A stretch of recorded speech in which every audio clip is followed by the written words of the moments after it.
Welcome back to the podcast that makes you faster.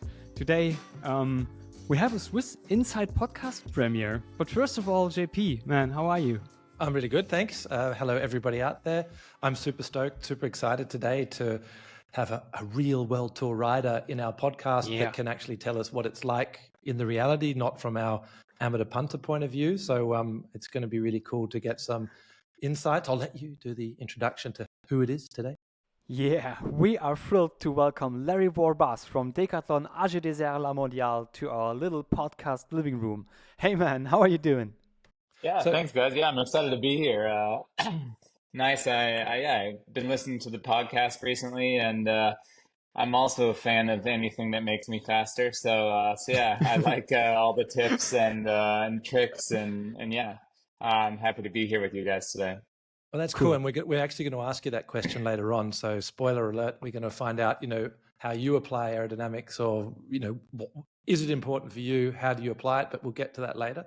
Yeah, first of all, I think, just for those out there that that don't know you personally, maybe give us a little bit of an insight, who you are, where you come from. I think we know from the USA, but, where you come from in terms of your history in cycling, what brought you to the World Tour in Europe, just a little bit about you, your background. Yeah, just go for it. Yeah, so yeah, I'm an American pro cyclist, and like you said, I race for DECATHLON AG2R La Mondiale. And yeah, I've this is my 12th year as a pro, so I've been around for quite a while now. Turned pro with BMC Racing Team in 2013, and yeah, I went to a few different teams after that. I was on IM Cycling and then Aqua Blue Sport before coming here, and yeah, now I've been on this team for this is my 6th year on the team, so. Oh, So wow. yeah, been a while now, and yeah, I mean, I guess I started out as a kid. I started out mountain bike racing and switched to maybe the road when I was 16 years old, and it was never something I ever thought to do as a profession. I thought I'd go into business or something like that, and I was going to university, and yeah, I just realized that I really enjoyed cycling a lot more than I enjoyed studying.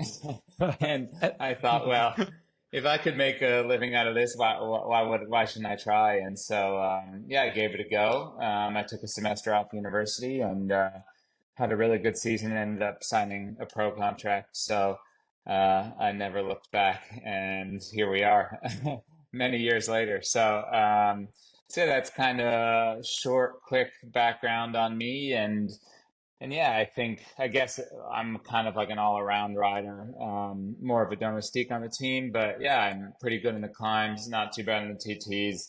I just can't sprint, so yeah. Well, you can't do it all, and I think for everybody out there, the role of riders like you is so important in a team.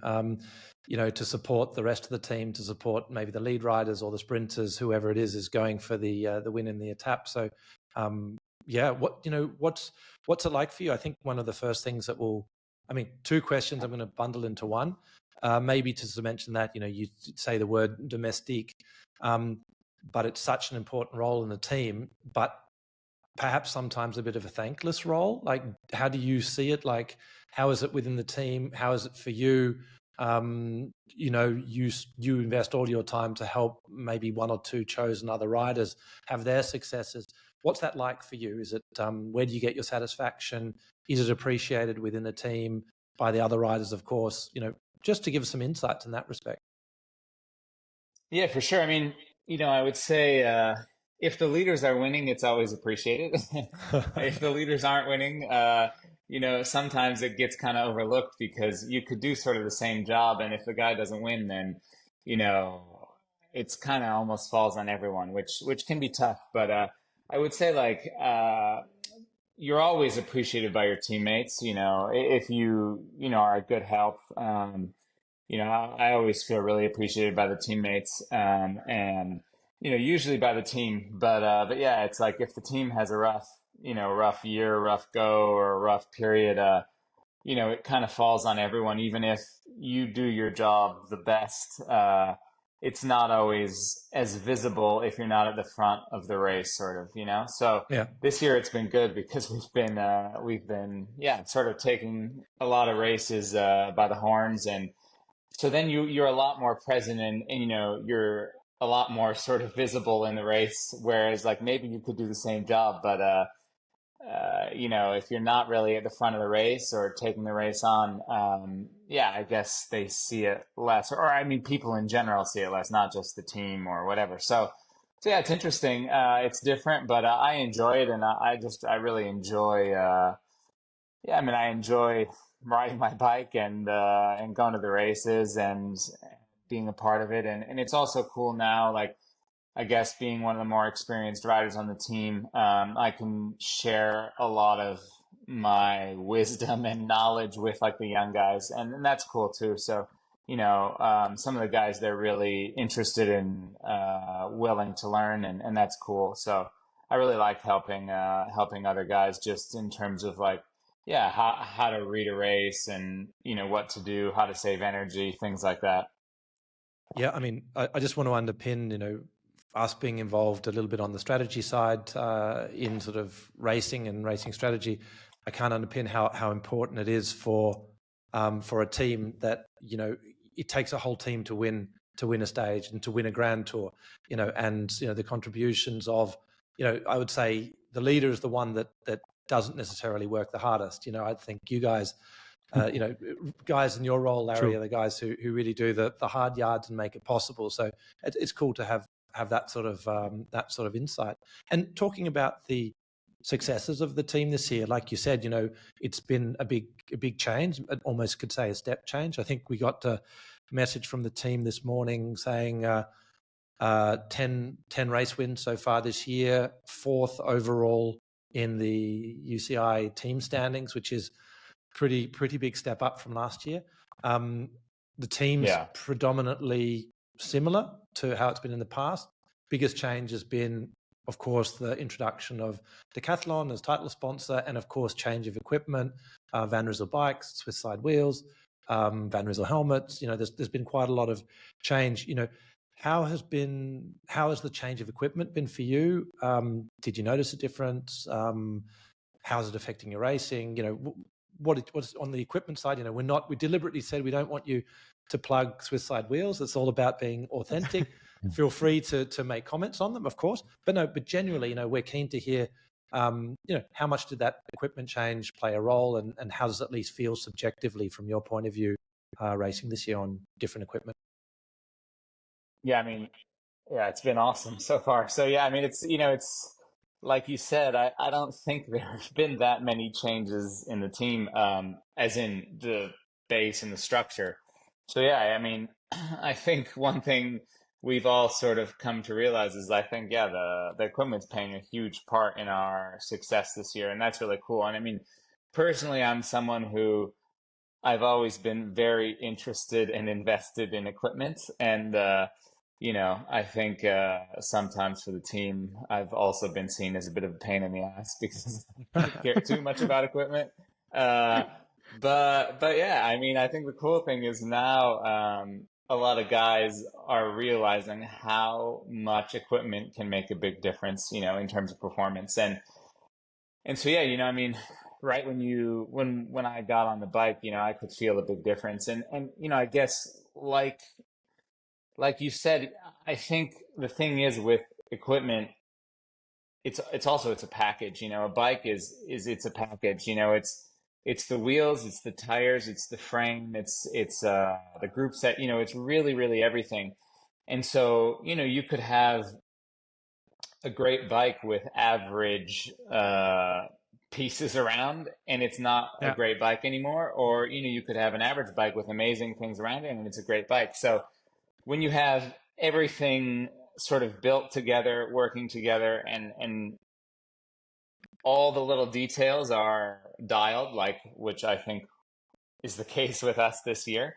You know, I mean, also, I mean, really, I've been a big fan of your guys' wheels. Then the bike is awesome. You know, the group set's amazing, and the tires are incredible. So all that together just makes it makes a huge difference. And it's something I can feel, you know, in the races. It's like, for my role, for example, you know, if I'm going to be sitting in the wind, it's like I can sit in the wind so much longer because, you know, I think the bike is significantly faster than what, you know, what I've ridden in the past. And so just these little things that, you know, it just makes a huge difference. And even, you know, the tires, for example, like, you know, I would say with the Continental tires, I have way more confidence in the wet and, you know, just all these little details that, you know, if then you're descending better, you're going to save more energy on the descent. You're going to be further in front. So it's just all these things add up and then it makes a huge difference at the end, even if they're like small little details. So yeah, no, really, I've been not, and I'm not saying this just because like, you know, you guys are our sponsors and whatever. I'm on this podcast, whatever. I actually really do believe that, and yeah, I'm pretty frank. So yeah, we've all been big fans, so it's That's cool. great. And I'm going to have two further questions. First, I just want to underpin that, like, you know, we've worked with a lot of brands developing bikes. Yeah, lots of bikes that are used in the World Tour have been developed, say, from us in a collaboration.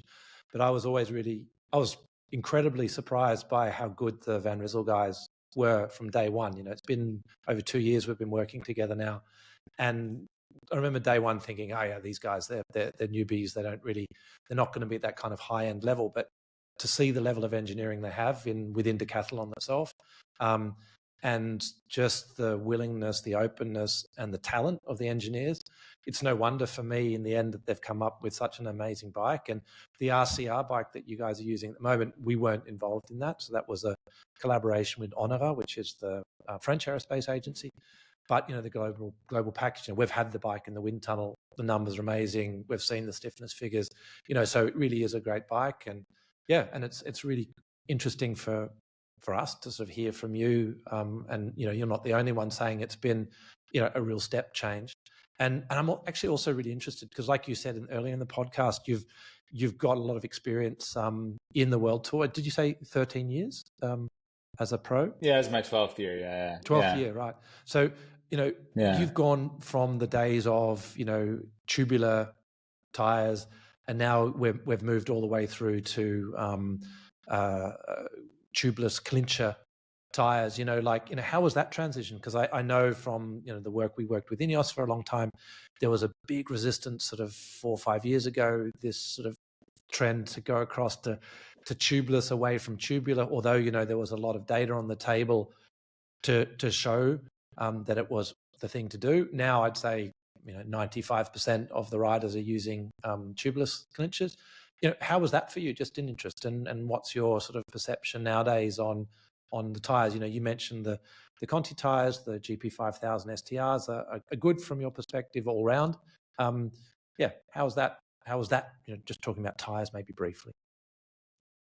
Yeah, it's pretty funny because I remember actually when I was on BMC. So yeah, my first year pro, we were on 23s. And then we had those Continental tubulars with like all the dots on them, you know? And Yep. I remember at the end of that year, it must have been maybe in the Tour de France, the 25s came out with like the little slick part in the middle, those Continental tubulars. And I remember, you know, I went to the Tour of Utah, which was going to be like the first race after the tour. And like, so we had this new equipment and no one wanted to ride the 25s because they're like, oh, that must be way too slow, you know? So I was like, oh, sweet, you know, like I'll ride them, you know? And so I rode you know, we had maybe the Dura-Ace C50 wheels with, you know, so they were like slightly wider. And then we had 25 tubular tires with a slick part in the middle. And I was the only rider on the team who actually wanted to ride these tires because like everyone thought like, oh, 25 must be way too slow, you know? So then I remember, you know, I just remember that like change, and I remember being like, oh, these are awesome. Like this is way better. But you know, I don't remember, maybe it took more than a year probably for people to sort of really switch over to 25s. And then it's interesting because I was on Aqua Blue Sport, and I don't know if you remember, but we had these 3T bikes that were like single chainring. Yeah. They were Oh, like, yeah, absolutely. Yeah. they were, yeah. yeah, only designed about. So yeah, we didn't have even there wasn't even a mount for a front derailleur, and then the bike was designed around either 28 or 30 tires, and okay, we had our issues with the bike and stuff. I think if it would have come out, if the SRAM would have either come out a year earlier or the bike would have come out a year later, so we could have had SRAM red with the one bike, it probably would have been a great setup, great bike. But we had like the red with the single chain ring setup that exists now that didn't exist then. So we kind of had like very average stuff on the bike, and that led to more problems. But the one thing I remember from that year was I remember going, wow, okay, I don't know about any of this other stuff, but one thing I'm 100% sure is that everyone will be on 28 tires soon, So I remember, we did that whole season. We were one of the only team with disc brakes, and then we were definitely the only team that was riding 28 tires in the races. And I remember just thinking like 28 tires are incredible. Like, and maybe even in training we rode 30s. So I was like 100% everyone will be on 28 in like 2 years and maybe even 30s, And sure enough, like shortly after everyone was on 28. But the funny thing is when everyone was on 28, I was back on like 26 and stuff. And I was like, oh, but yeah, then I also remember when we started, we had like the newer Campagnolo wheels. I think it was the first year when we had BMC was 2021. And I was the only guy on the team who wanted to ride tubeless. So pretty much every race, I was the only guy riding tubeless, and everyone else was riding tubular because they're like, oh, it feels slower, like tubeless feels slower. And I'll never forget in the Giro in 2021, it was only like Maciej Mohorovic and myself who were riding tubeless, and everyone else in the whole peloton was on tubular. And so I just, I remember thinking, I was like, I don't know. We had this conversation in the peloton one day. I'm like, I'm sure it's faster, but it's like, it's hard to, I mean, I haven't been able to like test or quantify it or whatever. And sure enough, then shortly after everyone was on tubeless. And then the other funny thing also, thinking of wheels and tires, is then we had these clinchers with Pirelli maybe 2 years ago, and they were a lot lighter and they felt way better. And so, and the rolling resistance was supposed to be very close to the tubeless, so we were riding these a lot. But we only had one set. The only set that was like left for the Tour de Suisse was on like a set of 60s. And so no one would touch them except for me. So I remember everyone made fun of me for doing the entire Tour de Suisse on a set of 60 wheels. And then it's just funny because now we almost only ride 60s. So yeah. Anyway, it's kind of a funny evolution of all these things. But yeah.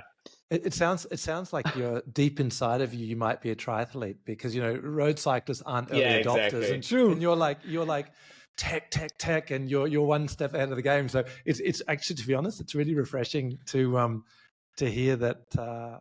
I don't know, to speak with a World Tour cyclist who's so open to new technologies and to try and to be open, because I've had so many conversations in the last years with various World Tour riders and teams and DSs trying to, with numbers and facts on the table and laws of physics to back me up, to try and explain why something is a faster configuration, and to see then the massive lag and latency to adopt that. And like you say, now everyone's adopted it. But no, it's really cool to hear that you're on the forefront of trying stuff out and trying to evaluate if it's better. I also have one other. I forgot this part. Was I remember also when I was on BMC, and I was 100% sure that we needed to ride like lower tire pressure, and I remember in the rain, like the guy from Continental said you can't ride less than 8 bar, and I was like, we have to ride less than 8 bar, and so then a big argument in the team or whatever about like the guy never wanted less than 8, and he's like, oh, it'll be fine in the rain and this and that, and I was like 100% sure that lower tire pressures would be better. And I remember, like, I don't know, I listened to some podcast that did all this testing with different tire pressures, and I remember I sent it to the performance guy on the team at the time, Alan Piper, who he later went on to UAE, and he's been in quite a few teams. And I remember we got in this big debate, and I was 100% convinced that we needed to ride lower tire pressures, and he still didn't believe me. And yeah, well, sure enough, all these years later, we found out the lower tire pressure is definitely the way to go. But yeah. Well, Larry, what I can do is I can promise you from our side at Swisside, and our role in this is to deliver numbers so that there doesn't have to be these debates. There's facts, there's numbers, tests, and you guys can. And I think, at the moment you're probably running sort of on the 25s, you're probably running like 5.5 bar to 6 bar pressure most of the time. So it's kind of in line with probably what you were thinking back then. Yeah, for sure. No, yeah, I mean, now we're riding significantly less than we ever would have thought, I think. So that's cool. Yeah. Cool.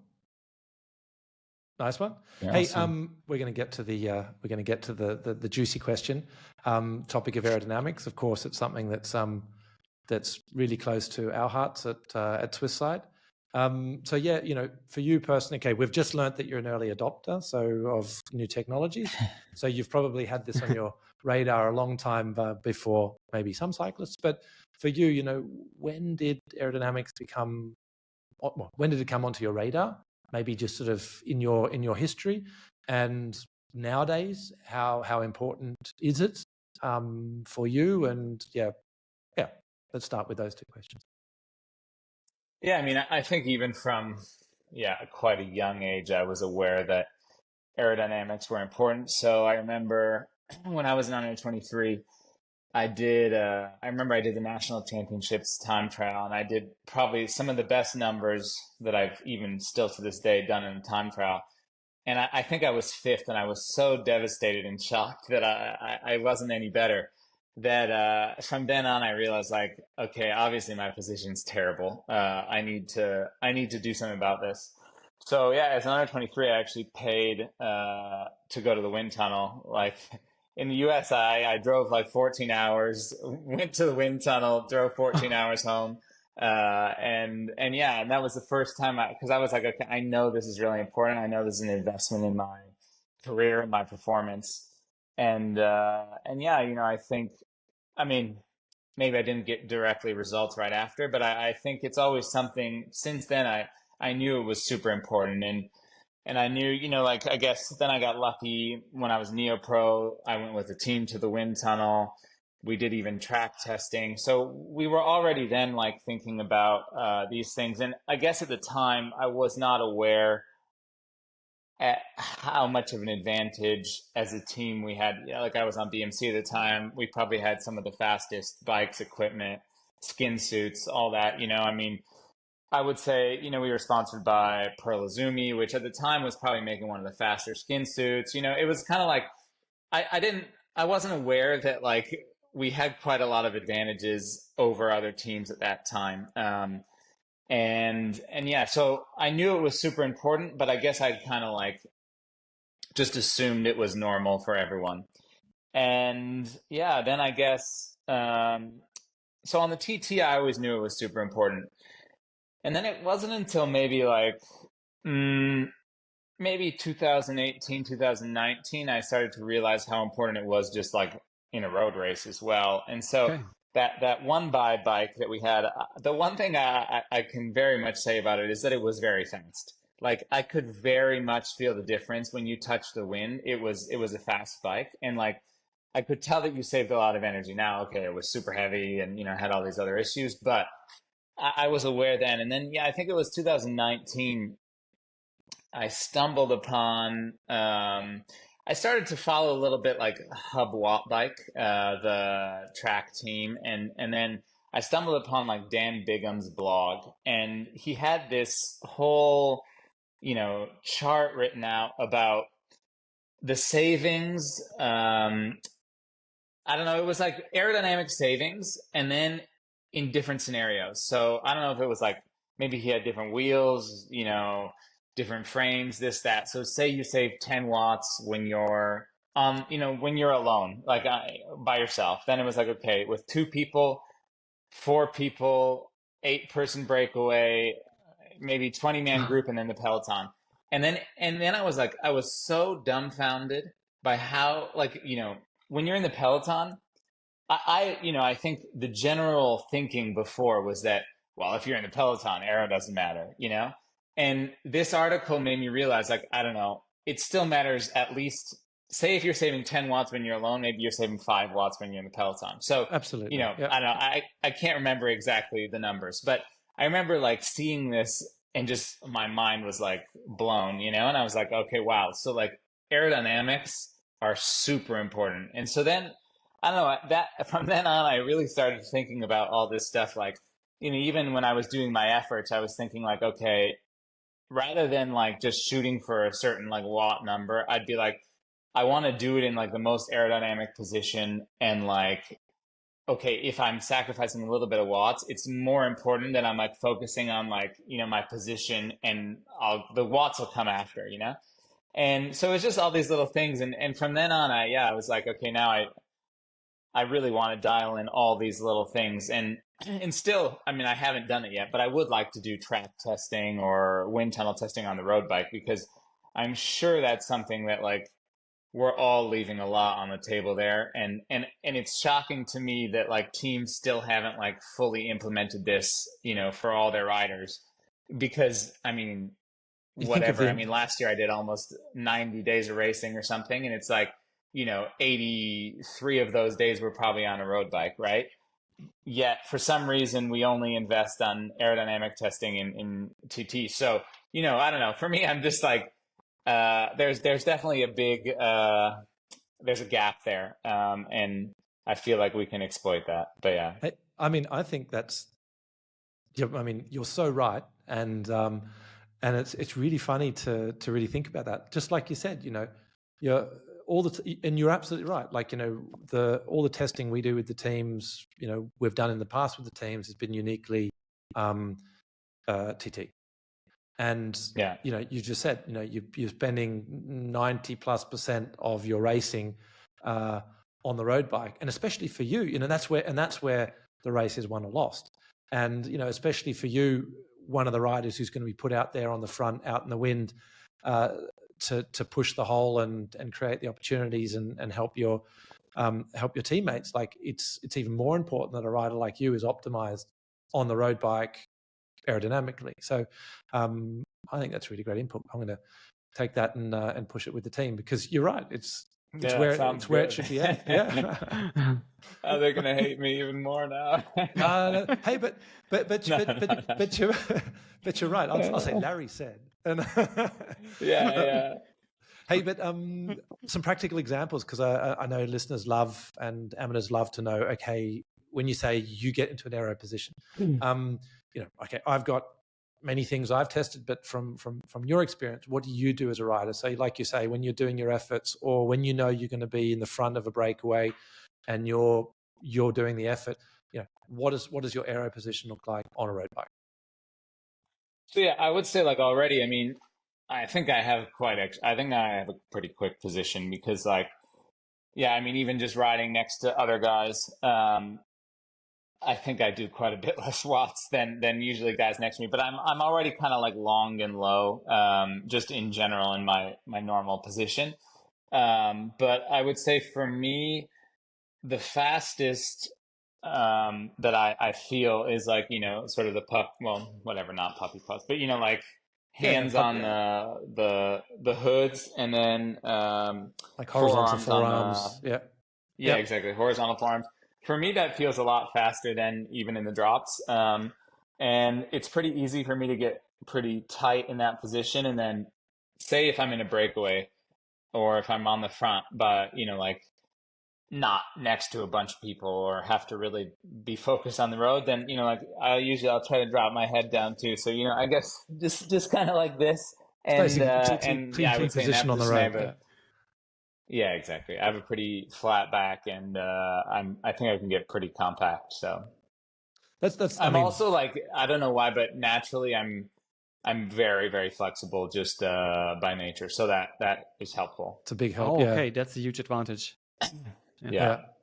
Because it was one of the things we were discussing beforehand with Daniel. We were sort of like saying, okay, straight away it looks, it sounds you understand aero, you're really investing in getting in the compact positions and so on. But of course, there's always compromise, comfort, power output. You mentioned it before. So, I guess, how do you see that sort of compromise? You mentioned before you're doing your efforts and you're putting yourself in that compact aero position, and then even if the watts drop off a little bit, I guess you can look at your speed. Is your speed higher than if you're in a higher position? But as well, like you say, if you're training in that position, you're probably going to, hopefully be able to, train new muscles and be able to generate similar watts to what you did before. So like, how do you approach that compromise between, aero comfort, energy use as well? Like, how long can you be in that sort of aero puppy pose kind of flat arm position before you get like really tired? Yeah, so I mean, I try to do it a bit in training. So yeah, I guess if we're talking about aero versus comfort, for me, it's just pure performance, right? So 100% aero. So if I'm thinking like on my TT bike or whatever, right? I'm going to try to find the fastest position possible, and then I'll adapt to the position, and I'm sure I'll be able to get to the same point in terms of power, as long as I train enough. And so yeah, that's what I would say. And then in terms of like, this puppy pause position. So if I'm like in a breakaway, I guess, when I'm on the front, then I'll be like this. But say that pull maybe lasts 30 seconds to a minute, and then I just try to like be conscious of like, okay, relax a little bit when you're in the back, try to like, I guess like the closer I get to the front, the more aggressive I get. And then the closer I get to the back, the less aggressive I get, just to try to like keep it balanced and, keep it a bit fresh. So I'm not like, so I can still walk the next day, but yeah, so I think the thing is in training, I try to do it enough so that like when it comes to the races, I'm adapted enough to the position that I'm able to hold it for a decent period of time. Cool. Sounds awesome.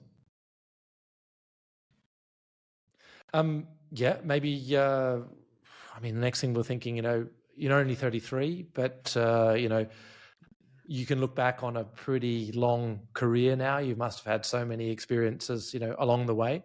What are the highlights that you sort of see in your career so far? What are whether they be, highlights or lowlights? We want to, this is about the reality of being a World Tour rider or a pro rider.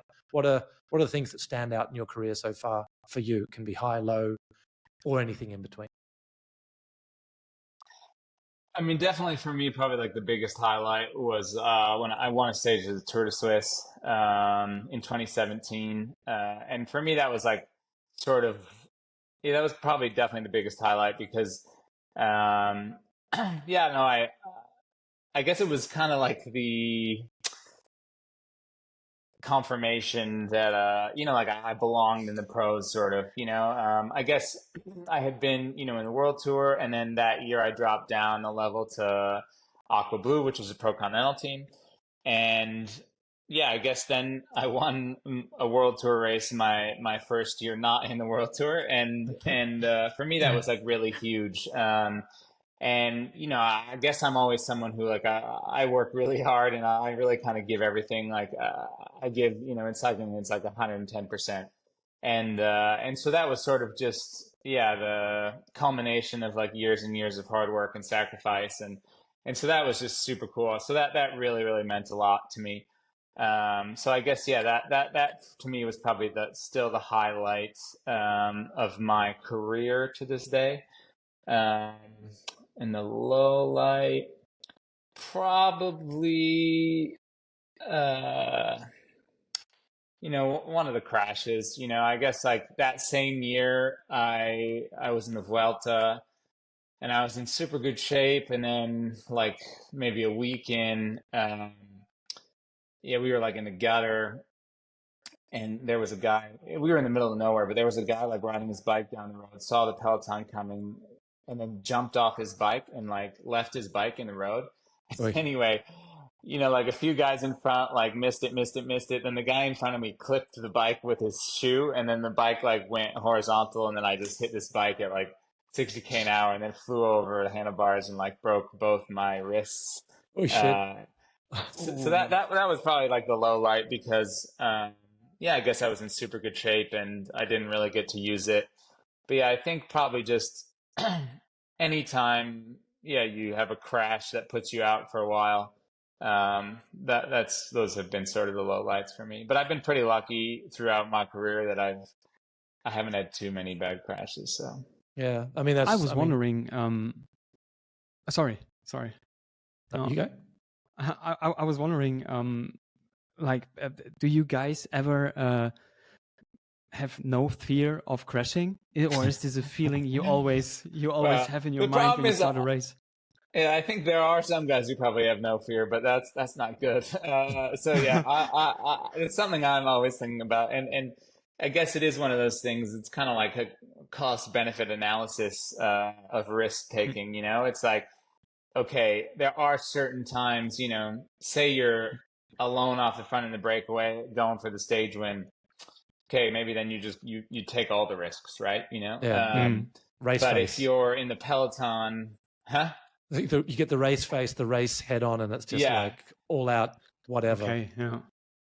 Exactly. But I think, yeah, if you're in the peloton or, you know, it's not like a super critical moment, then, you know, you try to like mitigate the risk a bit. You know, I mean, so whether that's leaving a little bit of a gap, but then the problem is, you know, we talk about sometimes we try to leave, you know, like distance de sécurité, but like the problem is if you leave a little gap, there's always someone who's going to jump over you, and you're like, okay, well, that totally ruins the whole idea that I'm going for here.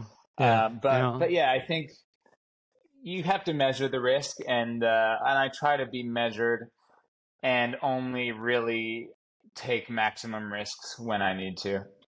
I mean, I think it's a really interesting topic. I mean, we don't want to open up a massive rabbit hole here, but it's something I've been discussing a lot because, you know, we're involved in everything from helmet to textile development and whatever.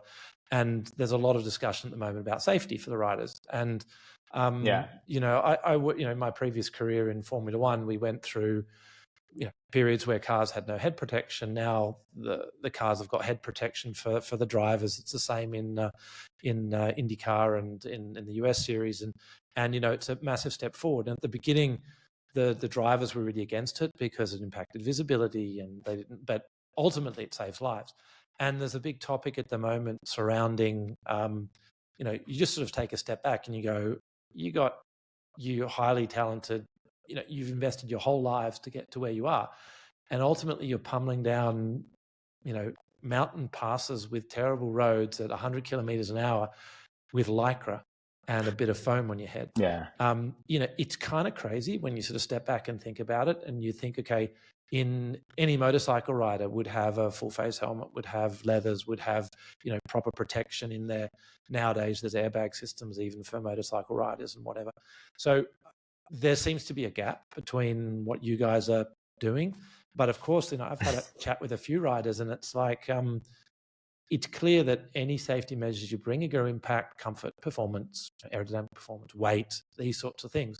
So it sounds like it's something at some point that the UCI is just going to have to impose on everyone.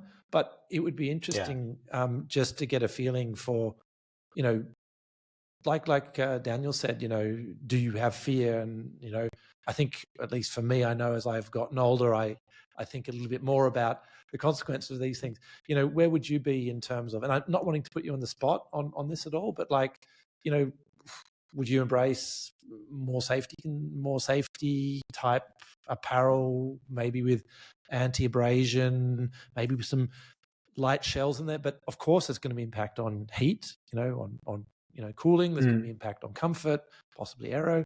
You know, how do you feel about that kind of topic? Maybe just really briefly from your point of view. Yeah, I mean, I think if they implement it universally, that's great. You know, I mean, I have nothing against that. You know, I think anything that's going to make it safer for everyone, that's cool. The only thing that I'm kind of against, and I assume you guys would be too, but like, is, you know, I don't know, some talk now of like, oh, we need to slow the speeds. I mean, that's fine if you slow some other way, but, you know, I don't think like, you know, I don't know, banning certain, like, I don't know, they're saying like, oh, I don't know, go to smaller chain rings or this or that or the other thing. It's like, I don't think that's necessarily the answer, because like, I just don't think there should be a reverse of technology. That's all. I think like technology is one of the coolest parts of our sport, and I just don't see any good reason for going backwards in terms of technology. But I think adding something that would help security, like, yeah, I don't know, there's some anti-abrasion things or certain, yeah, I don't know if they could do something with the helmets, or I don't know what else. But yeah, I think one of the most dangerous things about our sport also is that not only are we going so fast, are we, wearing lycra and this and that, but it's like we're racing, most of these races are 200 kilometers. Yes, the roads are cool. I mean, you're still open to the environment, like there's nothing stopping a deer from running out in the middle of the road. It's like, True. they can't check every single hole over the 200 kilometers, so Yeah. there's so many variables that go into like a bike race, and I think that's part of the reason that makes it so dangerous. But I don't know if there is a solution for that. I mean, I've got to say, just to give my 2 cents worth, I'm fully share your opinion in that, we don't want to slow technology. Technology is great. It's part of the sport. It's part of the passion. It's part of the reason why people find cycling so cool. And at the same time, we've got great technologies that can be implemented for safety. So, and like you say, you can't